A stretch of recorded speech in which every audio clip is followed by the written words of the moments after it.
নিজের সবটুকু যার জন্য ত্যাগ করেছো, একদিন সেও কিন্তু বলবে কেন করেছিলে, আমি কি করতে বলেছিলাম?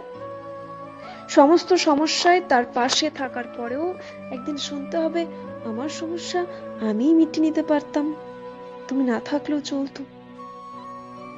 তার সমস্ত হারিয়ে যাওয়া সম্পর্ককে চেষ্টা করে তার কাছে ফিরিয়ে দেওয়ার পরও আচমকা সে বলবে আপনি নাকি তাকে একা করে দিতে চান। একটা দিন নিজের মতো করে চাইলেও ব্যস্ততার অজুহাতে সে দাঁড়াবে প্রাচীরের মতো। আসলে অনুভূতিগুলো মরে গেলে রয়ে যায় শুধু যুক্তি আর তর্কের পাহাড়।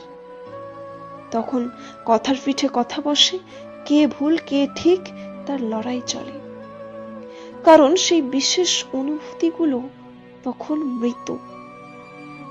তাই যার জন্য সব ছাড়ছেন সেও একদিন বলবে স্বার্থপর। সেটা বুঝে নিয়েই ত্যাগ করুন, কষ্ট কম পাবেন।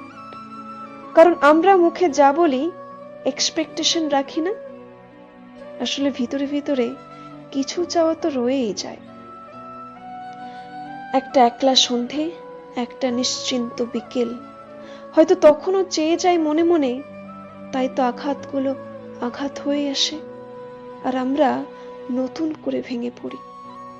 তাই তো মনকে বারংবার বলি চল জটিল হয়ে যায়, কিন্তু অবাধ্য মন তবু আশা করতে ছাড়ে না। আশা থাকলে আশা ভঙ্গও থাকবে নিশ্চিত। জীবনটা ঠিক পাহাড়ের বাঁকের মতো, অসম্ভব রহস্যময়। আজ যেটাকে নির্ভেজাল ভালোবাসা বলে মনে হচ্ছে, কাল সেটাকে মনে হয় শুধুই বোঝাপড়া।